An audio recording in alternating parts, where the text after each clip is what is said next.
안녕하세요 여러분, 역사 큐레이터 정명섭 작가입니다. 오늘 국립어린이 청소년 도서관에서 부모를 위한 독서문화 강좌 역사라는 가족 코너를 시작해 보도록 하겠습니다. 그 책을 읽게 되는 문제로 한번 말씀을 좀 드려볼게요. 사실 이제 학교 가서 초등학생들이나 중학생들이랑 재밌게 잘 놀거든요.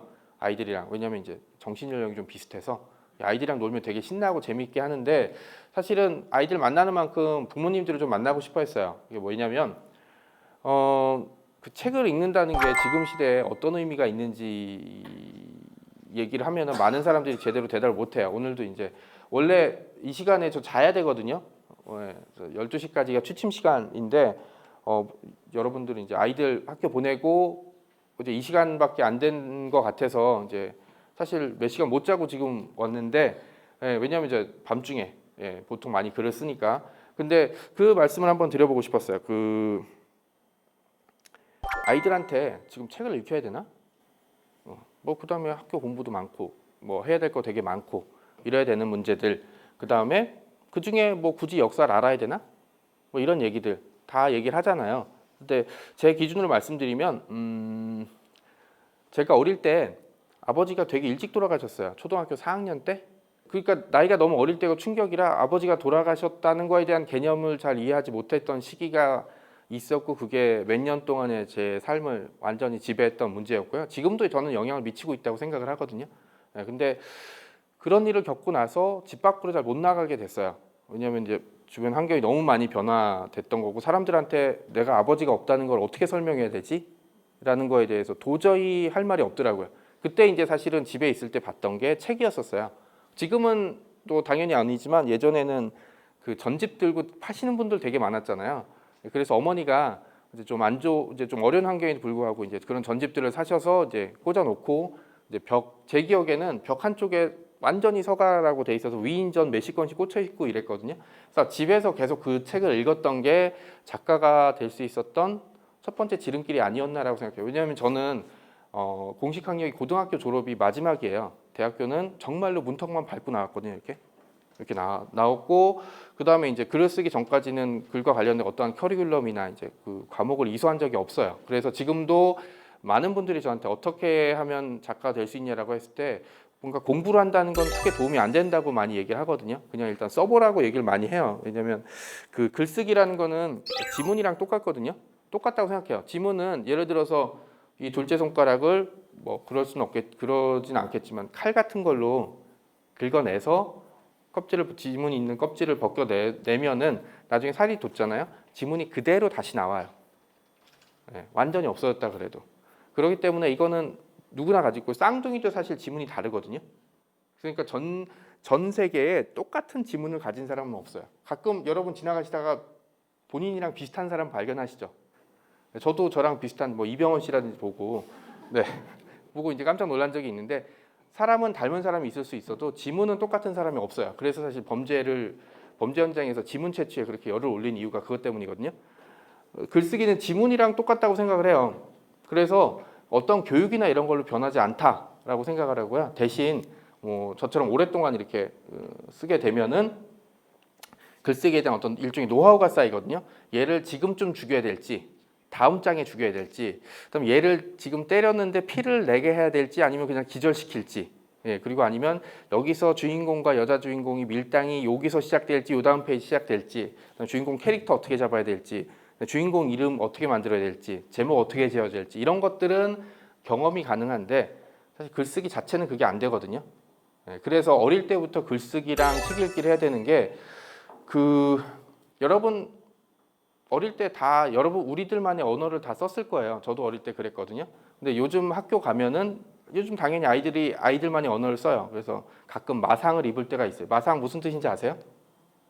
마음의 상처. 그 얘기 듣고 정말 마음의 상처를 입었어요. 그래서 뭐 저기 문세는 많이 들어보셨겠지만 문상이라고도 많이 하더라고요. 문화상품권. 근데 이런 얘기들을 하게 되는 건 그 연령대는 상관없어요. 특정 이제 그 연대와 결속을 하기 위해서. 근데 문제는 사회에 나오게 돼서도 가끔 그 용어를 쓰게 되는. 그래서 이제 그 가끔 출판사에서 저한테 보내는 공식 메일에 크크크 이렇게 보내는 거 보면 굉장히 놀란 적이 많거든요. 네. 근데 이제 그게 뭐가 문제가 되냐면 그 글을 쓰거나 말을 해야 되는 순간이 오게 돼 있어요. 저도 사실은 지금 말로 먹고 사는 직업이 될 수 있거든요. 왜냐하면 책으로도 먹고 살고 있지만 뭐 SBS 가서 이승윤 러브 FM이라든지 김성주 시사 전망대 같은데 출연을 해서 그 출연료가 뭐 나쁘지 않거든요. 예, 그런 상황이 되는데 결국 이제 말을 어떻게 해야 되느냐와 좀 연관이 있어요. 글을 어떻게 쓰는지는. 이게 뭐냐면 상대방을 설득하는 얘기를 해야 되잖아요. 이제 아이들한테 그 얘기해. 몇 년 있다가 대학교 들어갈 때 논술 시험 봐야 되고, 그다음에 자소서 써야 되고, 그다음에 회사 생활이라든지 사회 나왔을 때 상대방을 설득하는 얘기를 해야 될 순간이 굉장히 많이 오게 될 거예요. 특히 저 같은 경우는 출판사 가서 내가 지금 별로 유명하진 않지만 당신이 나를 선택하면 당신과 당신 출판사에 큰 도움이 된다라고 이제 예측이 불가능한 얘기를 설득을 해야 되잖아요. 왜냐하면 책은 이제 제가 A4에다가 제 머릿속에 있던 망상들을 적어 놓으면 그거를 출판사에서 그 돈을 들여서 책을 찍어내게 되거든요. 이런 것들 일련의 과정을 거치려면 결국은 지금은 제가 경력이 있으니까 저의 경력을 보고 청탁을 하거나 아니면 검증이 되는데 그게 안 되던 시기는 어떻게든 설득을 시켜야 되면 그 얘기를 했어야 됐어요. 책이 잘 팔릴 겁니다라고 얘기는 못하죠. 어떤 이유를 거쳐서 책이 잘 팔릴 거라고 설득을 해야 되는데 그 과정상에 결국 글이 있다고 저는 생각을 하거든요. 글을 쓰게 될 때 뭐가 문제가 되냐면 말을 어떻게 표현하게 될지 이가 가장 먼저 부닥치게 되거든요. 그 뭐라고 표현을 해야 되나? 제가 굉장히 좀 조심스러운 단계로 말씀을 드릴게요. 전국을 다 다니거든요. 고금도라는 저 완도 옆에 있는 섬부터 뭐 철원이라든지 뭐 강원도 영월 같은 데 다 다니는데 판교랑 청담도 가본 적이 있어요. 초등학교에. 네, 그러면은 근데 가면 항상 아이들한테 물어보거든요. 학교 끝나고 뭐 해? 그럼 이제 그쪽 지역 애들은 12시까지 초등학교 4학년인가 5학년인데 12시까지 과외 한다고 하더라고요. 그래서 뭐 배우는데 그랬더니 진짜로 농담이 아니라 코딩 배운다고 하고 또 하나 나왔던 게 책 읽기 과외를 많이 하더라고요. 그래서 책 읽기 과외가 대체 뭐냐고 물어봤더니 저는 그래서 그 얘기 듣고 뭐 생각했냐면 책을 이제 저 같은 사람이 책을 이제 읽게 해주고 그다음에 이제 이런 걸 뭐 복습하거나 줄거리 요약하는 건 줄 알았는데 알고 보니까 그냥 공부방 같은데 모아놓고 2시간 동안 책만 그냥 읽히더라고요. 그래서 책을 따로 읽히는 과외를 한다는 것도 굉장히 웃기긴 하지만 그 과외 최첨단을 달리는 그 동네에서 다시 책으로 돌아왔다는 거는 굉장히 의미심장한 일이라고 생각을 하거든요. 저희 누나가 그 비행기 승무원, 외국 항공사 승무원이었고 영어를 당연히 굉장히 잘하거든요. 그러니까 누나가 이제 교과서를 보더니 그 얘기를 하는 거예요.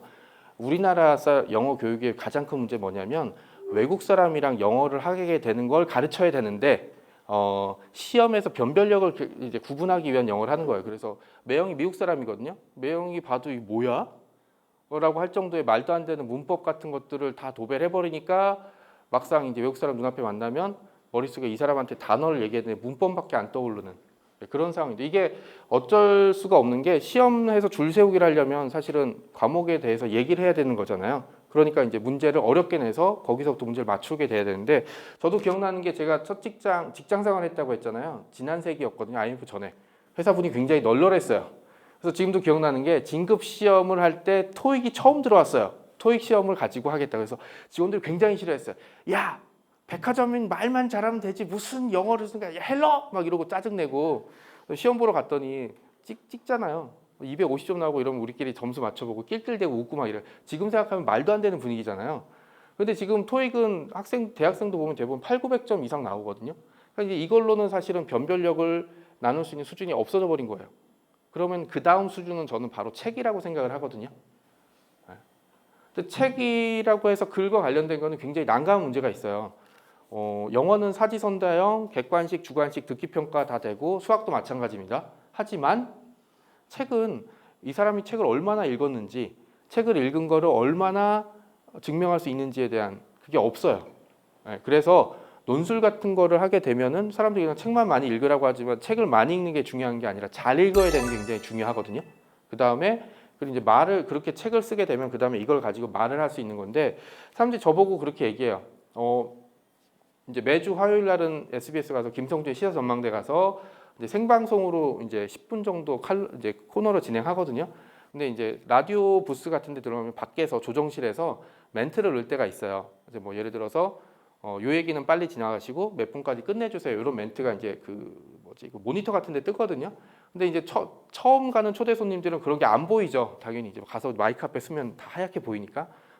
이번 주에 가서 이제 한참 얘기하고 제 코너가 끝났는데 조정실에서 이 멘트를 친 거예요. 다음 초대 손님이 아직 안 왔으니까 얘기를 좀 길게 끌고 가라.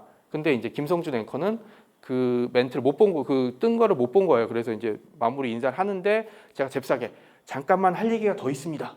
이러고 얘기하고 그분이 이제 그리고 손짓하니까 그걸 보시고 나서 이제 5분 정도 더 얘기하니까 이제 다음 출연자가 헐레벌떡. 제가 보니까 다음에 못 볼 것 같아요, 그분은. 헐레벌떡 들어와서 이제 그 얘기를 이제 뭐 넘어갔는데 이제 밖에서 놀란 거예요. 왜냐하면 이제 앵커도 아니고 출연자가 이제 순발력을 발휘했다고 얘기를 했는데 저는 그렇습니다. 그 마이크 잡고 가는 거는 제 일이 아니에요. 제 일은 앉아서 글 쓰는 거지. 이건 그냥 놀러 왔다라고 돼 있고요. 말을 할 때는 준비한다고 잘 되는 게 아니에요. 그래서 처음에 사실은 초창기에 강연할 때는 2시간 전에 와갖고 2시간 전이 뭐예요? 4시간 전에 와갖고 막 이제 그 강연장 주변 한번 돌아보고 그다음에 이제 막 뭐 어떻게 연습 이제 말을 어떻게 할까, 뭐 손짓 어떻게 할까 이랬다가 딱 안녕하세요 정명섭 이제 하는 순간 아무것도 기억이 안 나는 그런 거거든요. 그래서 그냥 편하게 얘기하자라고 이제 얘기들을 많이 해요. 그 이후에는 가면은 부모님들이 그 얘기를 해요. 아 우리 애들한테 책 읽히고 싶은데 애들이 게임만 해요. 그럼 어머니 그때 뭐 하셨어요? 아 나도 게임하고 있어. 네, 나도 게임하고 있어. 그 아이들은 부모를 비추는 거울이라고 저는 생각하거든요. 그러니까 이제 부모의 영향을 고스란히 받을 수밖에 없어요. 그러니까 책 읽기가 중요하고 책 읽기를 시키는 책 읽기라는 가장 중요한 방식은 뭐냐면 부모님이 먼저 읽어야 돼요. 부모님 먼저 읽고 아이랑 거기에 대해서 얘기를 해주면 아이들은 저도 어릴 때 기억하면 엄마랑 얘기하는 거 되게 좋아했거든요. 시시콜콜 아무거나 뭐 동네에서 무슨 얘기 이런 거 했던 거 가족이니까. 그런데 막상 얘기를 하려면 어머니는 그때 아버지 돌아가시고 장사를 했었기 때문에 어머니랑 저랑 공통점이 아무것도 없었죠. 얘기를 할 게 없었어요. 그 유일한 연결고리는 책이었죠. 그래서 어머니가 뭐 오늘 무슨 책 읽었니 그러면 퀴리 부인 읽었는데요. 왜 이렇게 그 남편이 일찍 돌아가셨네요. 뭐 이런 얘기. 또 퀴리 부인 남편분이 일찍 돌아가셨거든요. 그 뭐 거기는 그냥 노벨상을 그 집안은 싹쓸이했네요. 그 남편 타고 아이도 탔거든요. 그래서 노벨상이 굉장히 쉬운 줄 알아서 처음에 글 쓸 때 한 10년 후면 노벨상에 도전해 볼 수 있지 않을까라는 망상을 해본 적이 있습니다. 그렇게 그런 거 가지고 얘기를 하게 되면 부모 자식 간의 유대감이 굉장히 그 매형이 미국 사람이라고 말씀드렸잖아요. 그러니까 드라마에 나오는 미국 가정을 그대로 보거든요. 이제 부산에 살고 있거든요. 내려가면은 밥을 저녁을 2시간씩 먹는 거예요. 저는 20분 만에 밥 다 먹고 이렇게 앉아 있으면 학교에서 뭐 했느냐 하고 거의 다 영어를 쓰잖아요. 그러니까 막 자막 없는 미드를 옆에서 보는 그런 기분이 들거든요. 그러니까 이제 계속 그 집안 이제 그 얘기를 학교에서 무슨 일이 있었고 그러면 이제 매형은 나도 회사에서 무슨 일이 있었고 이 얘기들을 계속 하는 거예요. 그러니까 요 얘기들을 하면서 부모 자식 간의 이제 유대감이라든지 관심거리 같은 것들을 공유할 수 있는데 저는 그게 책이라고 생각을 하거든요.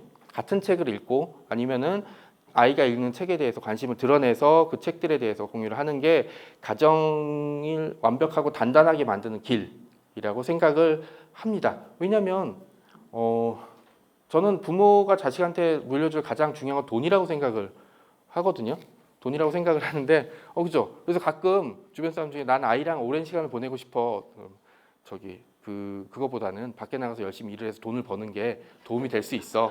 많은 돈을 물렸는데 그 생각이 바뀐 게 언제냐면 저희 동네 공시 집안을 보면서 그랬어요. 제가 산 동네에 40년째 살고 있거든요. 제가 동네에 몇 번 이사 가긴 했지만 그러니까 어머니는 동네에 대해서 꽉 잡고 있는데 동네에 사는 부부 중에 구두쇠 부부가 있었어요. 어느 정도였냐면 배가 아프면 화장실에 안 가고 지하철역 화장실로 가는 거예요. 거기서 일을 보고 휴지 이만큼 챙겨오고 이런 분이고 막 진짜 막 옷도 허름하게 입고 해서 정말로 동네 알부자로 소문이 났거든요. 빌딩 매체에 있고. 근데 이제 못 먹고 막 그렇게 막 스트레스 받고 이러니까 이제 공씨 아저씨는 일찍 돌아가시고 공씨 어머니도 몸이 건강이 안 좋으시니까 따님은 그 사이에 외동딸이었거든요. 그 사이에 따님은 이제 그냥 밖에서 돌다가 소위 얘기한 폭풍 같은 불량 청소년 시기를 지내고 지금도 자리를 못 잡으신 거예요. 근데 그렇게 되니까 부모는 고생해서 자식한테 물려줘야 되는데 자식은 그걸 제대로 못 누리고 지내는 그런 상황에 처해버린 거예요. 그래서 돈도 중요하지만 부모 자식 간의 유대감. 그러니까 아이들은 저도 사실 그 얘기를 되게 많이 했어요. 가족이라는 게 뭐냐면 전 세계 모든 수십억의 인구가 나를 등질 때 유일하게 내 편을 들어줄 사람이라고 얘기를 굉장히 많이 하거든요. 그게 이제 결혼을 하면은 배우자가 되는 거고 그 전에는 부모와 형제가 되는 그런 건데 이걸 가지고 있다는 거는 사실은 심리적으로 굉장히 안정감을 줄 수 있는 문제라고 생각을 하고 있거든요. 최근은 이런 심리에 관한 문제도 굉장히 중요한데 심리의 자아 형성이 어린 시절, 초등학교, 중학교 정도에 형성되기 때문에 이때 부모와 자식 간의 관계를 가지는 게 굉장히 중요하다라고 말씀드리고 싶습니다. 책이 그 매개체 역할을 할 수 있는 부분이 있고요. 그러려면 사실 부모님들이 노력을 하셔야 돼요. 여러분이 게임하시면서 게임하거나 인터넷 채팅 같은 거 하면서 야, 책 읽어. 게임 같은 거 하면은 안 좋아. 얘기한다고 아이들이 듣겠습니까? 부모님들이 그렇게 하고 있는데 아닙니다. 그러니까 아이들한테 책을 많이 읽히려면 여러분도 책을 읽어야 됩니다. 그런데 그 얘기 듣고 들어가서 책을 딱 읽으려고 했는데 딱 책을 폈더니 갑자기 졸리기 시작해요. 막 컴퓨터 모니터는 몇 시간을 봐도 눈이 안 아프고 지루하지 않은데 책은 딱 펼치면 갑자기 잠도 오고 할 일이 생각나죠. 갑자기 청소도 해야 되고 뭐 설거지거리를 보통 쌓아놓고 하는데 설거지도 뭐 그릇 하나인데 빨리 씻고 싶고 그다음에 이제 뭐 밖에 갑자기 이제 낙엽도 쓸고 싶고 막 이런 딴짓을 하면 돼. 이게 뭐냐면 책을 오랫동안 접하지 않아서 그래요. 오늘 오면서 지하철 2호선 타고 오면서 이제 이렇게 봤더니 그 전철 한 칸에 책을 접하면서 2명이 읽고 있더라고요. 당연한 거예요. 왜냐하면 책의 지금 같은 시대에 책이 굉장히 안 어울리죠. 느리고 복잡하고 답답하고 이러니까. 그러니까 책을 좀 더 읽어야 된다고 오히려 말씀드리고 싶어요. 왜냐하면 남들이 안 읽기 때문에 이게 또 하나의 경쟁력이 될 수 있다. 그리고 그게 자식한테 물려줄 수 있는 돈을 많이 물려주지 못하면 다른 걸 물려줘야 되는데 저는 그걸 좋은 사람을 만들어주는 걸 해줘야 된다고 생각해요. 매형이 많이 쓰는 용어 중에 굿맨이라는 용어를 되게 많이 쓰거든요. 그러니까 좋은 사람이라는 표현이겠죠. 누나를 통해서 물어봤습니다. 영어 이제 매형이랑 한마디도 이게 잘 동생도 영어를 하는데 저만 안 돼요. 누나는 당연히 결혼했으니까. 그래서 이제 통역을 이제 조카애들이 크니까 이제 통역을 해주는데 물어보니까 좋은 사람이라고 얘기를 하더라고요. 한국어를 이제 한국에서 오래 지냈으니까. 그래서 좋은 사람이라는 게 뭐냐고 다시 물어봤을 때 남한테 손가락질 안 받는 사람이라고 얘기를 하더라고요. 미국에서는 그게 굉장히 중요한 게 뭐냐면 총을 다 가지고 다니잖아요. 나쁜 사람은 총을 맞을 확률이 굉장히 높습니다. 왜냐하면 수틀리면 쏴버리면 그만. 그러니까 이제 미국에서는 갑질이 좀 어려운 게 총을 꺼내서 쏴버리면은 한 총알 앞에서는 이렇게 다 똑같거든요. 갑이고 의리고 없어요. 한 방 맞으면 그냥 다 가는 거기 때문에. 그래서 서로 친절하고 좋게 지내는 거를 굉장히 중시한다고. 그러니까 뭐 기사도나 이제 신사도 같은 영향이 있지만 우리나라는 그런 게 잘 없잖아요. 왜냐하면 타인과의 관계를 맺는 것조차 신경 쓰지 못할 만큼 바쁘게 지냈어요. 그래서 이제 2시간 동안 저녁 먹는데 저는 20분만 다 먹고 이렇게 영어 듣고 아무리 들어도 안 늘어나더라고요. 영어라는 게. 그렇게 되는 경우인데 책을 읽게 되는 게 그 돌파구가 된다고 저는 생각을 하고 있어요. 이게 뭐냐면 요즘 아이들은 뭐 그리고 다른 거 얘기할 생각이 없지만 요즘 아이들 얘기를 들어보시면 특징이 하나 있어요. 점점점으로 많이 끝나요. 저 선생님 저기 책이 점점점. 그럼 이제 그 다음은 제가 추리 소설가라서 추리를 해야 돼요. 책을 안 가져왔다고? 그럼 종이 가져오면 내가 사인해 줄게. 그리고 선생님 저 점점점 화장실 가고 싶으면 그냥 가. 얘기하지 않고 그냥 조용히 들어오면 돼. 알았지? 이렇게 얘기를 많이 하는 게 점점점이 많이 나오는 이유는 뭐냐면 말을 많이 안 해서 그래요. 물론 또래끼리는 얘기하는데 또래끼리는 마상이니 문세니 이런 얘기하면서 다 알아듣잖아요. 그런데 어른이랑 자기와 다른 계층과 얘기할 때는 그 훈련이 안 돼 있던 거였어요.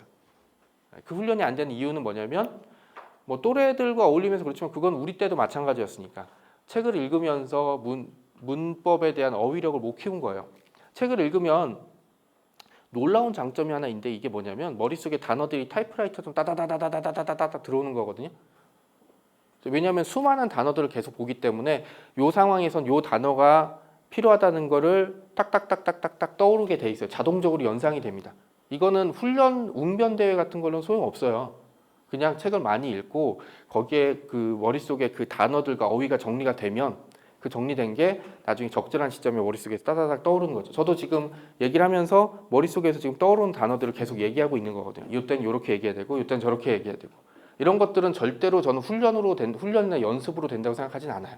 책 읽기를 통해서 만들어지는 거고요. 그 책 읽기가 인상 깊게 잘 되려면 학교에서는 물론 책 읽기 하죠. 요즘 가면 학교 도서관 정말 잘 만들어 놨잖아요. 그리고 이제 사서 교사들도 이제 다 배치된다 그래요. 배치돼서 그럼 거기 오는 아이들한테는 사서 교사들이 책도 추천해주고 독서 클럽도 운영하고 하지만 그렇게 안 되는 사람들은 결국 집에서 여러분과의 대화를 통해서 끌고 가는 수밖에 없습니다. 네, 그렇게 되려면 첫 번째는 여러분이 책을 읽어야 되는 문제들이 닥치게 됩니다. 하지만 저는 알고 있죠. 책을 펼치는 순간 주무실 분이 절반 이상이라는 거. 알고 있습니다. 저희 어머니도 되게 책 나오면 어머니 선물 드려요. 그러면 어머니, 어머 지난번 책 너무 재밌었어. 그래서 주인공 죽어요 안 죽어요 어머니? 그러면 주인공? 뭐 이렇게 TV나 보자 뭐 이러고 넘어가십니다. 책을 안 읽으면 당연한 건데 그럼에도 불구하고 책을 읽으셔야 되는 게 뭐냐면 아이들을 위해서라고 저는 말씀드리고 싶습니다. 그게 여러분이 아이들한테 물려줄 수 있는 재산이 될 수 있다고 저는 강력하게 주장을 하고 싶습니다. 뭐 한 20억짜리 아파트나 외제차 같은 거 못 물려주신다면 그런 것들을 해서 강남 가면은 여기도 강남이구나. 네. 강남이나 이런 데 가면 아이들한테 책을 따로 읽히게 시켰다는 건 굉장히 저는 엄중하게 보고 있어요. 뭐냐면 이게 또 하나의 나중에 영어 토익이라든지 아니면은 이제 수학 능력 시험 같은 테스트 베드가 될 거라고 생각을 하기 때문에 준비를 시키는 거거든요. 네, 그러니까 어릴 때부터 하는 거죠. 그 습관이라는 게 중요한 게 뭐냐면 이제 뭐 사람들이 어떻게 하면 책을 많이 읽고 가는데 전 책갈피 얘기 되게 많이 하거든요. 책 읽는데 가장 짜증나는 것 중에 하나는 책을 읽고 덮었는데 다음에 몇 페이지 읽었지? 라고 생각이 안 날 때 있잖아요. 대충 넘겨짚으면 항상 틀려요. 그 다음에 지난번 기억이 안 떠올라요. 얘가 주인공 얘였어? 이거 책 제목 다시 보고 이런 경우들이 많은데 저는 그래서 항상 얘기합니다. 비싼 책갈피를 준비하시라고. 반짝반짝하는 거 더 좋아요. 막 가죽으로 된 거, 막 이렇게 천 길게 늘어져 갖고 저도 이제 가지고 다니는 거 요즘 가죽에다가 이렇게 길게 꼴이 늘어져 있어서 책을 이렇게 휘두르면 이렇게 사람 맞을 수 있는 뭐 이런 거 가지고 다니거든요.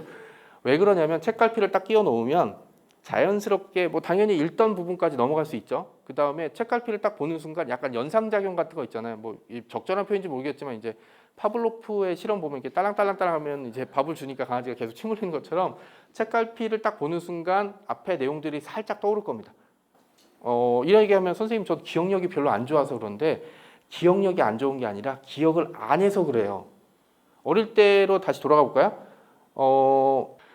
제가 연애할 때 집사람 전화번호를 외웠거든요. 그런데 결혼하고 나서 이제 집사람이 휴대폰 보다가 내 번호 1번이지 그래서 아니 저장 안 해놨다고 번호 외우고 있으니까 집사람이 굉장히 많이 마음이 상해. 왜 자기 번호 저장 안 했냐고 그래서 아니 나 번호 외우고 있다고. 그런데 이제 집사람이 강요에 의해서 번호를 저장했거든요. 지금 집사람 번호 못 외워요. 네. 근데 어릴 때 돌아가 보시면 부모님들이 이렇게 수첩 같은 거 해놓고 뭐 친척 누구 뭐 이모부 이렇게 다 해놨는데 딱 보시면 어머니가 전화할 때 보면은 그래요. 야 번호 전화 수첩 좀 줘봐. 이모부한테 전화해야 되는데 하고 딱 찾아서 건네주면 이미 번호 누르고 계세요. 이렇게 보통 옛날 어르신들은 번호를 한 몇십 개 정도는 외워놓고 있다고 생각을 했는데 그럼 그 시대의 부모님들보다 우리가 머리가 떨어져서 번호를 못 외우는 걸까요? 아니죠. 필요가 없으니까 안 한 건데 그러면서 계속 기억력이 퇴화되는 그런 상황에 처했던 겁니다. 그러니까 그렇게 책을 읽게 되면은 그런 기억력들에 다시 돌아올 수 있는 부분이 있어요. 다 기본적으로 돼 있습니다. 학교 정상적으로 졸업하고 사람들이랑 사회생활에서 아무 문제가 없다면 책을 중간에 책갈피 끼워넣고 봐도 중간에 앞에 내용이 안 떠오를 정도로 이제 머리가 나쁘신 분은 없을 거예요. 그러니까 여러분 머리를 믿으세요. 여러분 머리를 믿고 그렇게 습관을 좀 들여보시는 게 여러분 아이들한테 그리고 뭐 그렇게 되면 사실 아이들한테 책을 읽으러 말할 필요가 없어요. 부모님 책 읽고 있으면 아이도 따라서 읽게 돼 있거든요. 제가 말씀드렸죠? 아이는 부모의 거울이니까. 그러면서 자연스럽게 책 얘기를 하게 되면 아이들이 책을 접할 수 있게 되고요. 그 책은 아이들한테 책 읽기 습관을 보여주려면 늦어도 중학교 때까지는 그게 끝나야 됩니다. 사실 중학교도 늦어요. 늦다고 생각해요. 초등학교 때 이미 시작을 해서 중학교 때 자리를 잡아놔야 된다고 저는 생각하거든요. 제 경험에 의하면 저도 이제 초등학교 때 책을 읽기 시작해서 지금은 그러니까 이제 사실 작가가 됐던 것도 어릴 때 독서 습관이라고 생각을 하거든요. 그런 문제들을 생각을 해보시고 여러분 아이들이 클 때쯤 되면은 논술에 대한 중요성이 굉장히 높아질 거고 그다음에 요즘 회사 들어가면 자소서 써야 되잖아요. 또 회사 들어가면 기획안 써야 돼요. 요게 다 뭘로 결정되냐면 그렇다고 대학교 4년제 대학교에서 기획안 쓰는 법 알려주진 않잖아요. PPT 만드는 법 안 알려줍니다. 그건 결국 본인들이 만들어야 되고 정말 재밌는 게 글쓰기 수업 가서 똑같은 주제로 쓰라고 해도 아이들의 글이 천차만별로 나와요. 똑같은 주제. 그러니까는 문장을 예시를 주고 요 문장에서 요렇게 한 줄씩 추가해 보세요라고 해도 정말로 똑같은 게 하나도 안 나오거든요. 사람 머릿속에 담겨 있는 글이란 게 딱 그런 존재들이에요. 요걸 가지고 나중에 이제 순서를 정하겠죠. 우리나라에서는 경쟁이 굉장히 중요하니까 이걸 1등, 2등, 3등을 어떻게든 매길 거예요. 그때 되면 사실 영어는 똑같이 토익은 900점을 뚫고 있을 거고요. 수학도 아이들이 미분적분 다 뚫겠죠. 그럼 그 다음에 또 아이들을 줄 세우게 할 거는 저는 그거밖에 없다고 봐요. 그리고 그 상황에서 사회에 나왔을 때 할 수 있는 거는 상대방을 말로 설득해야 되는 문제들이죠.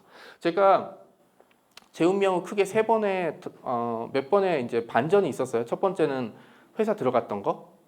지금은 제가 고등학교 졸업했다고 하는데 제가 들어갔던 회사가 이제 지금 재계 랭킹 한 5위 정도 되는 그 잠실에 되게 높은 빌딩을 가지고 있는 거기거든요. 어떻게 들어갔냐면 그때 고졸 사원들 뽑았어요. 물론 경쟁이 좀 치열하긴 했지만 그때가 제 운명의 첫 번째로 바뀐 것 같고 두 번째는 너무 스트레스를 받은 거예요. 일하다가 저는 문과 출신인데 격리로 가게 됐거든요. 그래서 이제 막 계산기 막 그다음 점표에 막 이런 거 보면 막 일단 머리부터 아파지고 막 이랬는데 그때 처음으로 커피를 접하면서 그 또 운명이 바뀌었어요.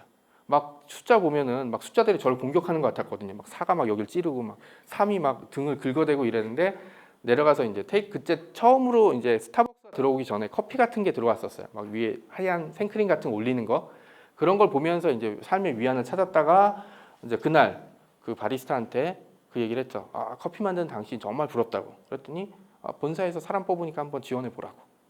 그래서 이제 그 다음 날인가 회사 쉬고 이제 시험 보러 갔던 게 이제 또 운명을 바뀌었던 거였고요. 그다음에 그렇게 바리스타가 됐을 때 배치받은 곳이 파주에 있는 출판 도시였었어요. 가보신 분 계신가요? 지금은 이제 되게 넓어지고 이랬는데 제가 있을 때는 2000년 초반은 그냥 정말 조그만 동네였고요. 막 약간 그러니까 그 동네 사는 사람들은 그러니까 뭐라고 하지? 한 가족 같은 분위기 있잖아요. 같은 셔틀버스 타니고 한 밭집밖에 없어 거기서 모여서 밥 먹고 이랬거든요. 그리고 이제 그 제가 일하던 카페 유일한 카페였기 때문에 그 동네에서 커피를 마시고 싶으면 저한테 오든지 아니면 사무실에서 맥심 커피를 마시든지 저 멀리 자유로 휴게소를 갔어야 됐어요. 저를 선택하는 게 가장 유용한 수단이었죠. 그래서 그 도시 안에 있던 모든 사람들이 저한테 다 모였거든요. 제일 안타까운 게 백낙청 선생님이랑 친해지지 못한 거예요. 할아버지가 한 분 오셨는데 지금은 모르겠지만 예전에는 한 20년 전에는 나이 드신 분이 와서 라떼 마시는 거 굉장히 특이한 거였거든요. 그래서 그 할아버지 오셔갖고 라떼인데 시럽 조금 넣어달라고 2방울? 거기서 진짜 그래서 이분 그래서 저기 커피 좀 드셨나 봐요 선생님 막 이러면은 이제 그냥 뭐 이렇게 하고 아무 티도 안 낸 거예요. 저는 얼굴 모르니까. 나중에 언제 알았냐면 무슨 세미나 같은 거 했을 때 백낙청 선생님과 여러 하면서 자료 보면 백낙청 이렇게 나오고 이제 딱 봤더니 어머 그분이신 거예요. 그래서 이제 다음에 오면 잘해드려야지 했더니 그 다음부터는 이제 잘 안 오시더라고요. 거기 있어서 이제 한 달에 한두 번 정도 이제 오셨다가 이제 본인이 자꾸 나오면 이제 밑에 사람이라기보다는 회사 직원들이 이제 조금 그러니까 그 다음에는 이제 발걸음을 잘 안 하셨다고 하더라고요. 하필이면 제가 알아보는 시점에 그랬던 경험도 있대. 그런 경험들이 다 쌓여서 이제 사실은 작가가 됐을 때 그 글을 쓴다는 거에 대한 거부감이 전혀 없었거든요. 그냥 뭐 발로 차였던 게 편집자랑 작가들이니까. 그때 말씀드렸잖아요. 10년 정도 지나면 노벨문학상에 도전해 볼 수 있지 않을까 하는 생각도 사실 그것 때문이었었거든요. 그런 삶의 몇 번의 운명적인 순간을 거쳤는데 되게 재밌는 건 뭐냐면 요때 요 선택을 하면 내 운명이 되게 좋게 풀리겠다고 하고 선택한 적은 없었어요. 당연한 거예요. 사람들의 인생에 있어서. 근데 제 운명이 좋게 굴러갔던 생각을 해보니까 책을 선택했던 게 첫 번째였고 글을 쓰기로 했던 게 그리고 글을 쓰기로 했던 거 첫 번째가 사람들을 잘 만나고 설득을 잘했던 거였어요. 저는 잊어버리고 있었는데 생각을 전혀 못했는데 파주 출판도시에서 2002년부터 2011년까지 일했어요. 한 중간에 끝에 몇 년 빼고는 제가 일한 카페가 그 동네 유일한 카페였었어요. 모든 사람이 다 제가 있는 데로 와서 그때 만났던 그냥 커피만 팔았던 게 아니라 나중에는 이제 그 출판도시 가보신 분 계시죠? 거기 가면은 택배 아저씨 진짜 싫어해요. 건물 다 떨어져 있죠. 간판 없죠. 가서 누르면 누구세요? 지나가서 책도 던져주고 책이니까 던지면 뭐라고 하고 그다음에 이제 눌러서 그 사람한테 가야 되는데 택배 아저씨 바쁜데 전화해서 일일이 얘기를 못 하잖아요. 그것도 가면은 또 눌러야 되는데 출판사 직원들은 자리 없을 때 되게 많거든요. 작가 만나거나 아니면 이제 뭐 외주 교정 같은 이제 뭐 디자이너 만나러 갈 때 뭐 이런 데 가니까 택배 아저씨들이 친해지면 제가 있는데 와서 맡겨놓고 가요. 그러면 이제 그 회사 직원이 오면 가져가죠. 예. 아니 어쨌든 한 번은 오게 돼 있으니까 그 회사 직원이. 그다음에 나중에 이제 셔틀버스 표도 팔고 예. 그런 일들을 되게 많이 다른 것들을 하게 되니까 그때 만났던 사람들이 이제 시간이 지나니까 나중에는 그러니까 이제 신입사원이 오면 저를 인사시켜주러 온 거예요. 왜냐면 보통 택배를 신입사원들이 많이 가지러 가잖아요. 근데 이제 모르는 사람 줄 수는 없으니까. 예, 그리고 신입사원들 명함이 안 나오니까 저도 택배를 건네줄 때 그냥 건네줄 수 없으니까 항상 명함을 달라 그러거든요. 받은 사람. 그랬더니 이제 신입사원 명함도 안 나오니까 와서 인사시켜줘요. 택배 오면 여기로 받으러 가라고. 예. 그렇게 됐던 이제 막내 와서 안녕하세요. 뭐 저 누구입니다 했던 사람이 이제 지금 시간이 지나니까 살아남은 이제 계속 업계에서 일하는 사람 중에는 출판사를 차려서 대표로 일하는 사람도 있고 뭐 주간이라든지 편집장이라든지 그 출판의 권한을 가진 사람들로 많이 변신한 거예요. 예, 저는 전혀 예상을 안 했는데 그때 되게 제가 책을 좋아하고 이러니까 친하게 많이 지냈던 사람이 많아요. 저기 문학동네 그 책 되게 잘 팔리던데 되게 잘 읽었어요. 리뷰 올렸는데 이러면은 출판사 직원한테 그것만큼 좋은 게 없거든요. 그리고 저 책 쓰고 있어요. 책 나와요. 이러면은 어떻게 될지 모르는 거 아니에요. 이 사람이랑. 그러니까 다들 저랑 관계를 좋게 맺으려고 노력했는데 나중에 이제 전업 작가를 하다 해서 출판사랑 이제 미팅을 하러 들어갔더니 저쪽에 앉아 있는 사람이 이제 옛날에 커피 마시면서 얘기했던 사람이에요. 그때 코찔찔을 했던 신입사원. 예, 그 사람이 뒤에 주간으로 앉아 있으면 얘기할 때 굉장히 편해요. 왜냐면 이제 출판사 저랑 미팅하는 직원은 그보다 낮은 직원이니까 계속 얘기하면서 뒤를 보게 되거든요. 예, 전혀 의도하지 않았던. 그리고 이제 제 가게가 아니라 공짜 커피도 막 뿌렸거든요. 예, 제 가게 저는 전혀 기억이 없어요. 왜냐하면 제 가게가 아니니까. 그런데 이제 그때 그냥 공짜로 커피를 마셨던 기억들이 아직도 남아있던 분들이 되게 많았어요. 그래서 그 얘기 하시더라고요. 그래서 난 준 적이 없는데 하여튼 마셨다고 하니까 고맙게 생각한다고. 그럼 이제 계약서 빨리 달라고 커피 줬으니까. 뭐 이런 식으로 얘기들을 되게 많이 했었어요. 제가 미리 알았다면 백낙천 선생님 댁을 찾아갔죠. 네. 그런 것도 아닌 것들이 쌓였던 게 이제 제 운명을 바꾸는 결정적인 역할이었고요. 저는 거기에 바로 책이 있다라고 생각을 하고 있습니다. 그리고 이제 그 책의 운명이 여러분을 얼마나 바뀔지는 잘 모르겠어요. 여러분 아이들 운명 바뀔지 모르겠는데 세상이 지금 계속 변하고 있잖아요. 그래서 얼마 전에 우리들끼리 농담해요. 야, 편집자 친한 편집자 있으니까 조만간 AI가 편집 다 하면 넌 이제 일거리 떨어져 임마 막 이러는데 얼마 후에 봤더니 이제 일본의 공모전에서 AI가 쓴 단편이 통과가 된 거예요. 본심에. 그래서 그 다음엔 놀리지 않거든요. 제가 글을 선택했던 이유는 뭐냐면 굉장히 보수적인 동네예요. 변화가 잘 없고 사람은 누구나 변화가 필요하다고 인정은 하지만 그게 나를 건드리는 거 굉장히 싫어하잖아요. 나 빼고 다 변하길 바라지만 책이 그런 동네긴 한데 책도 이제 변하고 있어요. 제가 처음에 글을 썼을 때는 책이라는 거는 종이책을 얘기했습니다. 그리고 이제 전자책이라든지 뭐 웹소설 같은 경우는 이제 그 당시에는 책을 치지도 않았어요. 그런데 이제 작가들 모임에서 이제 웹소설 작가들이 나왔는데 당연히 이제 뭐 이렇게 약간 이렇게 봤죠. 그랬더니 그날 다 결제를 하시더라고요, 그분이. 그러면서 자기가 얼마나 번지 얘기를 하는데 정신 차려 보니까 이렇게 약간 자세가 공손해진 거예요. 예. 그러니까 이제 세상이 계속 변하고 있고 출판도 변하고 있다면 여러분 아이들이 커서 사회에 나올 때쯤에는 정말 어마어마하게 사회가 많이 바뀌었을 거예요. 그러니까 지금 막 영어를 열심히 가르쳤는데 그때쯤 되면 중국어가 대세가 되고 이렇게 돼 있어 아무도 예측을 한다는 건 불가능하잖아요. 근데 딱 하나 변하지 않을 걸 저는 이 책이라고 봐요.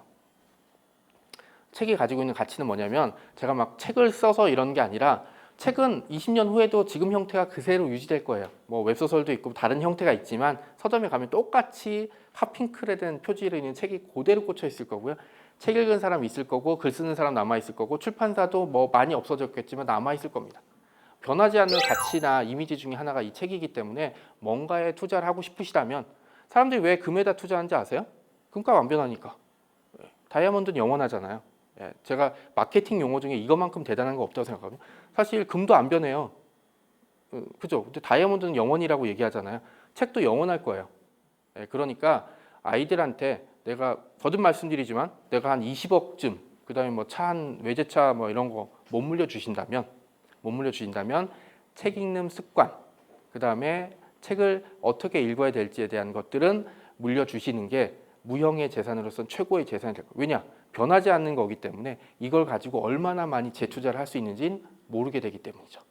그리고 그 중에 이제 중요한 역할을 할 수 있는 게 이제 이 역사가 될 수 있는데요. 질문을 굉장히 많이 받습니다. 뭐 역사를 배워서 뭐 하냐? 뭐 지나간 얘기고 그러지 않는데 굉장히 재밌는 게 뭐냐면 사람은 예나 지금이나 똑같아요. 저는 사극 볼 때 가장 짜증나는 게 뭐냐면 지금은 좀 덜하지만 주인공이 무조건 착해요. 무조건 착해요. 어른도 착하고 아이도 착하고. 그래서 그냥 악당이 속임수를 쓰면 그대로 당하고 주변에 얘 이렇게 가서 인질로 잡히면 얘가 또 고생할 거 알지만 또 가서 인질로 잡히면 또 똑같이 반복이 돼요. 하지만 사람의 본성은 예나 지금은 똑같거든요. 변하지 않아요. 단지 그거를 표현할 수 있는 방식과 그다음에 그게 전파되는 속도가 달라지는 거죠. 최근에 막 사회가 굉장히 흉흉하잖아요. 몇 년 전에도 진주에서 사건이 일어났고 막 안 좋은 사건들이 일어났는데 그러면서 가끔 그 얘기하잖아요. 80년대는 안 그랬어. 다 삼천교육대 보내고 이랬잖아라고 하지만 사실 80년대도 범죄율이 굉장히 높았어요. 단지 보도가 안 됐을 뿐이죠. 그때 이제 뭐 보도 통제도 했지만 실제로 언론 종사자한테 들었습니다. 언론계에 계시던 분이 이 생각을 가지고 있었다고 하셨더라고요. 너무 잔혹한 사건을 보여줄 필요가 있을까? 사람들한테. 그 당시는 그게 먹혔던 게 신문사가 몇 개 없기 때문에 그 신문 기자들만 그냥 얘기를 안 하면은 사회가 전파가 안 됐습니다. 하지만 지금은 그 기자들이 새로 비유될 정도로 많아졌잖아요. 자기들끼리도 그렇게 불러요. 네. 왜냐하면 예전에는 언론고시라고 부를 정도로 이제 그 엄격한 시험을 통과했기 때문에 저도 이제 신문 기자들을 많이 알고 있지만 굉장히 자부심이 강하거든요. 그런데 최근에 기자들 중에는 그런 언론고시는 고사하고 기본적인 글쓰기 안 된 상태에서 이제 기자라는 타이틀을 다는 경우 굉장히 많아요. 그래서 예전에는 언론사에 제한 조건을 두려고 했었어요. 뭐 5명 이상, 자본금 얼마, 사무실 있어야 되고 이랬는데 그게 헌법소원에서 언론 자유를 탄압한다고 통과가 안 된, 이제 기각이 되면서 지금은 이제 등록만 하면은 아무데나 업체가 되고 그냥 그 등록된 업체에서 기자라는 타이틀을 달면 그냥 다 기자가 돼버리는 일들이 벌어진 겁니다. 그러면서 당연히 매체가 늘어나기 때문에 복잡한 사건 이제 그 눈길을 끌어야 되니까 이게 소위 낚시하는 기사들이나 잔혹한 사건들에 대한 보도가 이어지거든요. 그러니까 사실은 내가 직접 겪지 않음에도 불구하고 사회가 굉장히 범죄율이 늘어나고 복잡해지는 이런 문제입니다. 80년대라고 지금처럼 연쇄살인이 없었다거나 그런 거 없었어요. 최근이 오히려 낫죠. 왜냐하면 범인들을 빨리빨리 잡으니까. 그런 문제들을 보면은 사회가 얼마나 변하고 다변화될지는 저는 뻔히 압니다. 그리고 요 답을 찾아내는 게 역사라고 보거든요. 역사라는 걸 보게 되면 사람의 심리와 그다음에 행동을 예측할 수 있는 부분들이 생겨나요. 그래서 그 가장 큰 장점은 저는 이거라고 생각하거든요. 제가 원래 굉장히 낯을 많이 가려요. 그다음에 그 사람들이랑 얘기하는 거에 대해 좀 문제를 많이 가졌었거든요. 그게 이제 어릴 때 아버지가 돌아가시면서 겪었던 아마 자폐 초기 증상이었다고 얘기를 하더라고요. 집 밖으로 잘 못 나가고. 그래서 지금 같았으면 아마 자폐 이제 그 판정을 받았을 텐데 그때는 그런 개념 자체가 없었으니까. 근데 나중에 사람들이랑 얘기하고 지낼 수 있었던 건 뭐냐면 이 사람이 어떻게 얘기를 할지 대략 짐작이 갈 때가 되게 많았어요. 왜냐하면 역사를 보게 되면 사람들의 행동 패턴이 보이는 순간들이 나오게 되거든요. 요 순간에는 욕심을 부릴 것 같고 요 순간에는 한 발 물러날 것 같고 그 다음에 무엇보다 중요한 거는 내 마음을 어떻게 상대방한테 표현할지에 대한 얘기들을 하는 거죠. 그래서 역사를 바라보는 게 굉장히 중요한데 최근은 이런 강좌 같은 거 굉장히 많이 늘어났잖아요. 그다음에 온라인 TV 같은 것도 굉장히 늘어났고 했는데 그런 것들을 보기 전에 중요한 게 뭐냐면 1차 사료들을 먼저 보셔야 돼요.